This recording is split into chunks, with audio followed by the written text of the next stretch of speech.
Oliver, what do you think was the specific detail, that exact turning point with which you went from being a losing trader or being in break even to becoming a winning trader? What was the moment?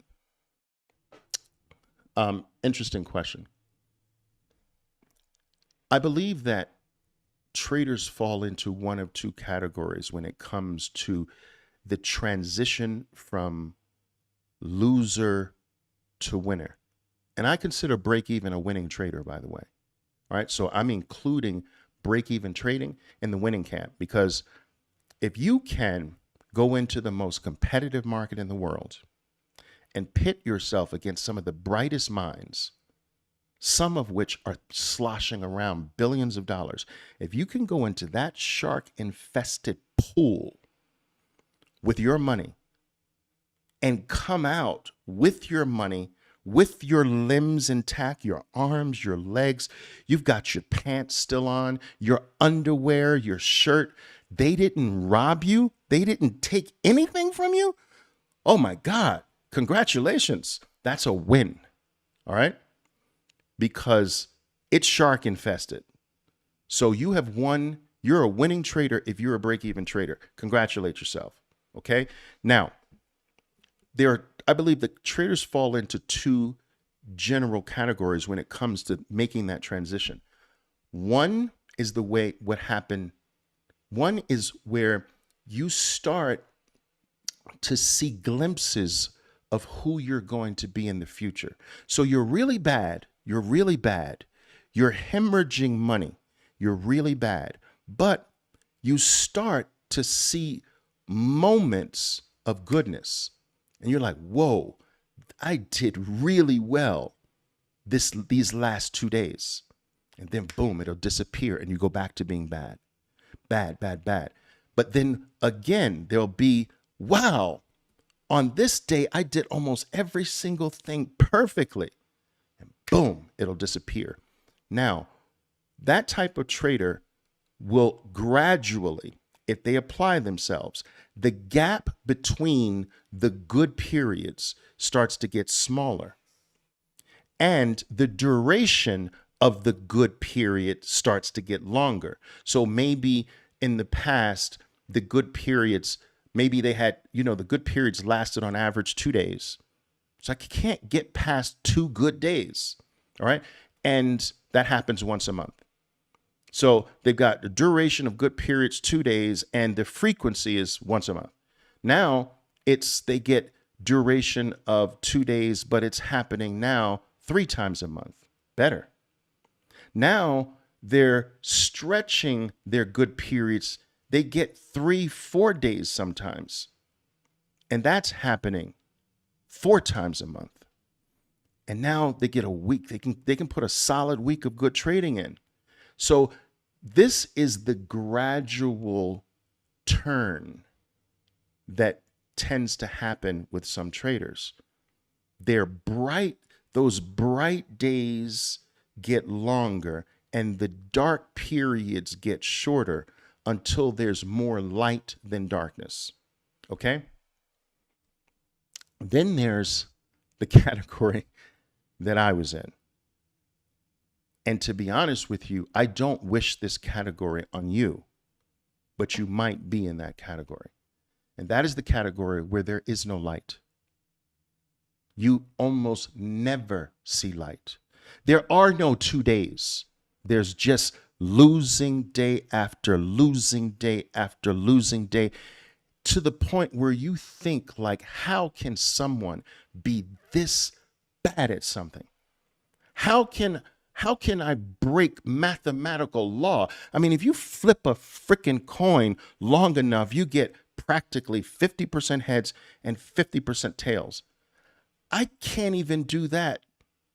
I can't even flip a coin and win sometimes. How can someone lose 100% of the time? How can I be this bad? That category is the category that I was in. It was so sad that sometimes I would crack up just because I was in disbelief You know how like the Joker cracker, like I would just start hysterically laughing because all I could do is cry. And there are some traders that fall into that group where you don't see any light whatsoever until one magical day. I am telling you, traders, it happened in one day. I remember it like it was yesterday. I mean, for some reason, this day just seemed different from the moment I woke up. There was a different feeling. Colors were brighter. I don't know. It was just the air seemed different. And from that day, everything changed. Everything. Now, I'm not saying I went from chronically losing every day to being a multi-million-dollar trader. No, but markedly better in one day. Now, from the outside and looking at my record, it would appear as though it was almost like a magical event. That Oliver went from 0 to 100 in an instant. But no, there was growth happening all the while, but underneath. It wasn't visible. You can actually be getting better, but your record can show that you're actually worse. And a lot of people don't understand this in trading, and it's when they quit and even maybe even start to call the whole activity a scam, because how can they ask themselves, how can I be getting better? How can I be getting more educated? How can I be getting more trained? How can I be getting more disciplined? And my record shows that I'm actually dumber than I was when I knew nothing. How can I make more money when I knew nothing and lose more money when I know everything? And this is a normal occurrence, guys. That strange dichotomy, that strange, weird period where you know you're smarter, you know you're more skilled, but your account is in a straight downtrend. You're in an uptrend and your account's in a downtrend. How can that be? And that's what I experienced. And what I realized looking back is that I was so deep that I couldn't see the turn back to the upside. So the turn back to the upside was happening, but it was coming from so deeply below break even, below the light, as it were, that you can't see the movement back up until it breaks. And that break into the light is really appears like it's one day. Like, how did that happen?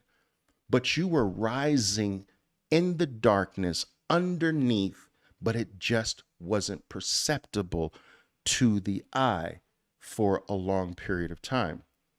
And so when I tell my traders that you're going to fall either in one of these groups, they instantly want to know, well, Oliver, what's the best group? What's the best way? I believe the best way is not that way, not the way that happened to me. I believe the best way is to see glimpses of yourself. There's more hope in that approach. When you see breakthroughs, they might disappear and come and go. That's normal. But at least you see glimpses of what is to come, and it keeps you in the game longer. And I believe that those who fall in my category, that category has the greatest degree. That cemetery in that category is much larger. There's greater deaths in the darkness category versus the periodic light category. So if I can wish one on you, I'd wish the periodic light category. But you might just be in the darkness category. And I don't know this for sure, but I don't think you can choose. I don't think you can choose which one you are, because a part of trading, guys, your path is largely determined by what you bring to the market. This is why the journey is so personal. What baggage do you bring? Because your baggage is going to be different from another trader's baggage. This baggage you have to deal with and get rid of. But you don't want to get rid of the baggage. It's your baggage. It's part of your identity. But the market is going to demand that you get rid of this baggage. But some of you are going to feel like it's Louis Vuitton luggage. I invested a lot into this luggage, this baggage. And the market's going to say, get rid of that. That's nonsense. And you're going to struggle to, and then another trader brings a little duffel bag to the market. And they're going to have to get rid of that. But getting rid of a duffel bag versus a 14-piece Louis Vuitton luggage set are two different things. And so your path is largely determined by who you are, what you bring to the market. Whether you have a propensity to be disciplined, whether you are someone who really you struggle to win every argument. That's a trait that's going to spill over into your trading, good or bad. Whether you have won, whether you're used to winning in your life, all right, which is usually, when it comes to trading, a negative, believe it or not. The person who's used to winning in life is going to be broken down by the market, because this is not a game of winning. It's a game of how to lose properly. And a lot of traders fail to realize that. You lose your way to success in this game. You don't win your way to winning. You lose your way to winning. All right. It's through the process of negation that you become successful. It's through the process of learning what not to do so that whatever's left is what you should be doing. You can't go directly to doing what you should do without removing what you shouldn't do first. So everything is backwards. You learn to lose properly. And by learning to lose properly, all of a sudden you look, oh my God, I'm profitable. Look at that. I wasn't even trying to be profitable. I was just trying to lose properly. And all of a sudden the profit started appearing. That's how you become successful as a trader. You don't try to win. You'll never get this if you're trying to win. You've got to try to do the right thing from the loss side. The winning side takes care of itself, traders. What do you do if you buy a stock and it goes up $2? What did you do except pray? You didn't call up your billionaire friends and say, guys, I just bought. Can you throw a couple $1 billion now into the stock to push it up $2? You didn't do that. You didn't physically push the stock up $2. You did nothing but pray. So the market didn't need you to do a $2 move. But if you have a maximum loss of 100 and you buy your stock and you eliminate that stock at a $90 loss, and now it's down $2, which would have been a $200 loss. What did you do? Because if you did nothing, you would have a $200 loss. You did something to make it a $90 loss. You see? So your job is not on the winning side because you don't do anything. Your job is to make sure the losing side is handled correctly, and the market's job is to handle the winning side. It's a partnership. But there are far too many of you trying to do the market's job, and you're leaving your post, you're leaving your job untouched, unfocused. You lose your way to winning. You must lose your life to gain your life first. You always deal with the loss side. You must squat before you leap. You must pull a bow back before it springs forward. You focus on losses before you can become a winner. Everything in life is that way. But no. You know what you guys want to do? You want to not deal with the losses. You just want to focus on trying to be a good winner. That is not your job. And this is what extends the journey for so many traders. They don't need to be that long on the path of trying to become consistent, but they extend their journey by focusing on the wrong thing. And this is where a mentor or someone who's gone down the path that knows all the dead ends that can prevent you from, that's the value of where that comes from.